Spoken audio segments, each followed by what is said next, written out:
नमस्कार मित्रांनो, बिग बॉसच्या घरामध्ये आता आणखीन एक मुद्दा बनला आहे. आता तो काय मुद्दा आहे ते पाहूया.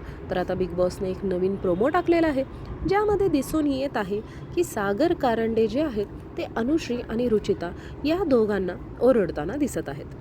सागर कारंडे म्हणतात की तुम्ही राकेशवर जे डायरेक्ट ब्लेम केलेलं आहेत की झोपेतून हात लावून उठवला वगैरे, हे पूर्णपणे चुकीचं आहे. कारण आम्ही तुम्हाला बहिणी मानतो आणि आज तू त्याला बोलली आहेस, उद्या तू आम्हालाही बोलू शकतेस.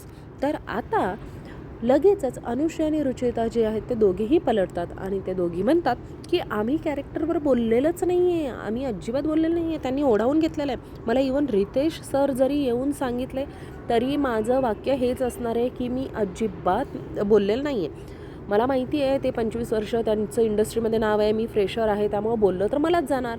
तर रुचिता ॲक्च्युली तू चुकीचं वागलेली आहे. अनुश्री तर माझ्या मनातून पूर्णपणे उतरलेली आहे. मित्रांनो, तुमचा सपोर्ट कुणाला आहे? अनुश्रीला, रुचिताला की राकेशला? म्हणजे या बाबतीत तर बिचारा राकेश खरंच खूपच भोळा निघाला. त्याचं काहीही चूक नसताना त्याला बोलण्यात आलं आणि ते पण त्याच्या कॅरेक्टरवर. ते खूपच चुकीचं होतं. तर मित्रांनो, सागर जे आहे ते एकदम पॉईंटला धरून बोलतात. माझ्या चॅनलला सबस्क्राईब करा.